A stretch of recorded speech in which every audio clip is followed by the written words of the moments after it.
to you by double your pleasure and double your fun. I must turn my foot soldiers into an unbeatable army of computerized warriors. All I need are several billion new parts. And how do you plan to pay for that? It will cost a fortune. This is where the money will come from. Venice, Italy. Is that palace trimmed in what I think it is? Yes, solid gold.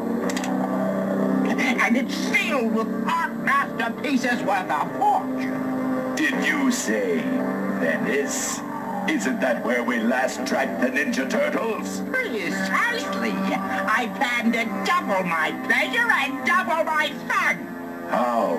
By chewing gum? No, you tin-faced twerp. And French fries. So yummy and so delicious, but I bet you didn't know where they come from.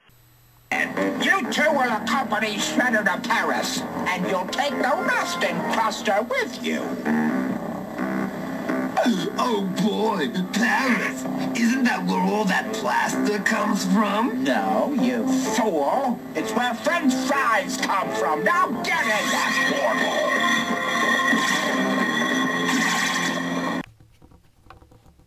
Hey, what's up YouTube? It's Classic 1333 coming to you live inside of my bedroom in my nice made bed here.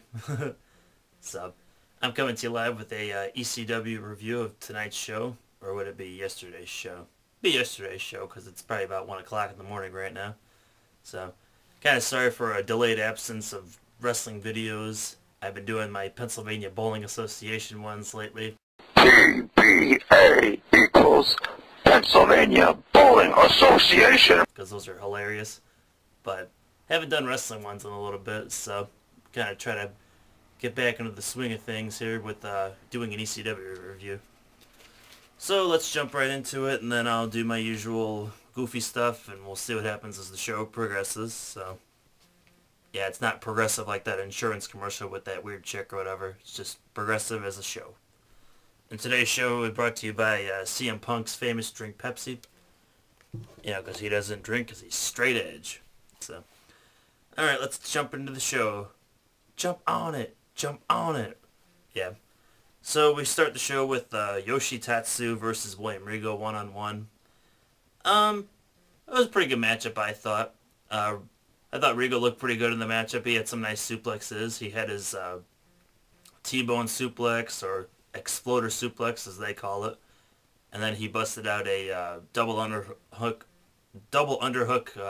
butterfly suplex, which was also real nice because you really don't see that suplex much anymore in WWE especially. So, that's a really cool suplex.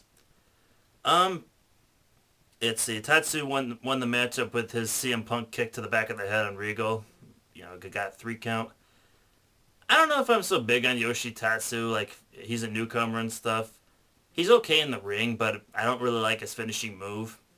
You know, it's just basically one of CM Punk's kicks to the back of the head or something, you know. It's like, I think they could have a different finisher for him or something, you know. At least, like, you know, remember when Tajiri used to wrestle, how he was like the buzzsaw and he always busted out all these kicks even faster than, you know, this Tatsu guy can do it. He would, like, you know, do the low kick on the ground and, like, you know, it would just, like, be like, what a kick, you know. So, yeah, Tatsu needs a new finishing move. But otherwise, yeah, I like the guy for the most part. New finisher, give him a little bit more personality. He might be alright. So, next matchup, we get a nice squash match. We get Ezekiel Jackson versus a jobber. The jobber's name was Mike Williams. Not Williams related to the guy in the PBA video. But, yeah, this match had 3 moves. It had Ezekiel gave the guy like a boot to the face, like right when the match started. Then he picks him up, gives him a big-ass standing clothesline. Where Josh Matthews was like, are you kidding me?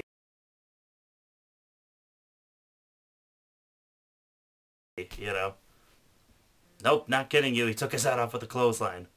His head was rolling everywhere. And then the third move of the matchup was Ezekiel's move, that rock bottom-ish move, like how it's kind of elevated. They call it like a Uranagi or something.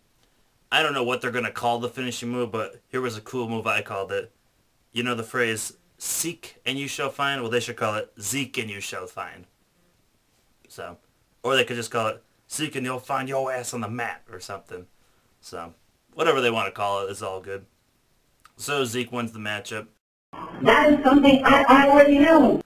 And then after he wins the matchup, Kozlov's music hits and Kozlov comes to the ring and he like is staring down Ezekiel Jackson for a second and then he like, you know, just looks at the guy that's on the ground and picks him up and gives him his like choke slam spinebuster move and, you know, takes off or whatever. So this might be setting up for a potential feud between these two guys. So that could be interesting. So, next match we got Goldust versus Shelton Benjamin. You know, the gold standard versus the golden guy, Goldust.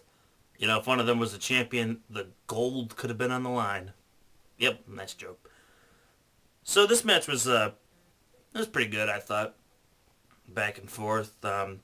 One thing Stryker said kind of funny during this matchup, he was like, he said something about, you know, whoever wins this match could be in contention for the ECW championship down the road, but it's kind of like, theoretically, that's not a true statement, because Shelton Benjamin beat Christian last week on ECW, so theoretically he should be #1 contender, and Goldust lost to, woo woo woo, you know it, Zack Ryder.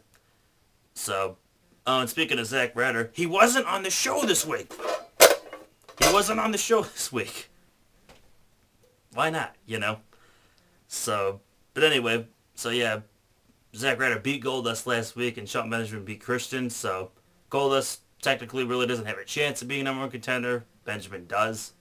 So, and my other thought with that, you know how Kozlov also beat Dreamer last week? I think this Night of Champions should be like a fatal 4-way, you know, because technically these two guys are #1 contenders now, theoretically, hypothetically, whatever. So, well, hypothetically would be me coming up with the idea based off a series of, you know, consecutive statements that I've noticed, and then a theory would be based off of my hypothesis. That's usually how research works, in case any of you wanted to know that. So, anyway, Shelton Benjamin wins the matchup. I liked how he won the matchup, too. He did the I don't know if you ever remember the Macho Man Randy Savage's, like, little hot shot move over the top rope. Well, he, like, ran and did that to Goldust, and then Goldust is, like, you know, holding his neck, and then Shelton comes back in, hits Pater, 1, 2, 3. Shelton wins. And then we get a Sheamus interview, and basically saying, you know, he's not a typical Irish guy. He's not, you know, Finlay and Hornswoggle. He's not there to, you know, dance around the ring after he wins or something, and that, you know, the children love that or something, but they're going to hate him or something because he's not going to do any of that. You know, he's going to bring a new Irish attitude in, blah, blah, blah.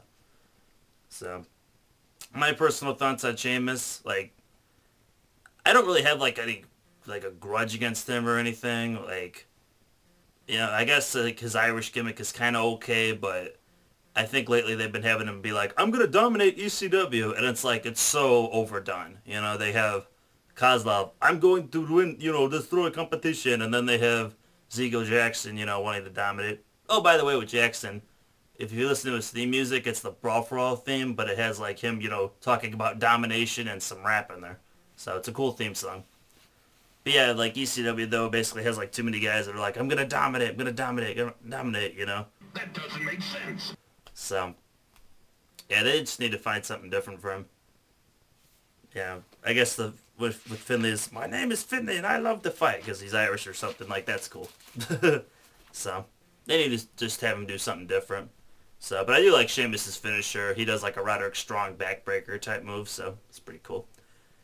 So, next we got Gregory Helms backstage talking to Paul Burchill, and basically, Helms is asking, you know, Burchill about his match against Tyler Rex tonight. Tyler Rex making his official ECW debut. And then, like, Burchill's about to talk to him, and then Goldust kind of, like, shows up and interrupts him or something, doing his electrical reaction twitches to when he got electrocuted a couple years back.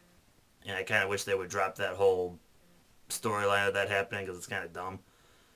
But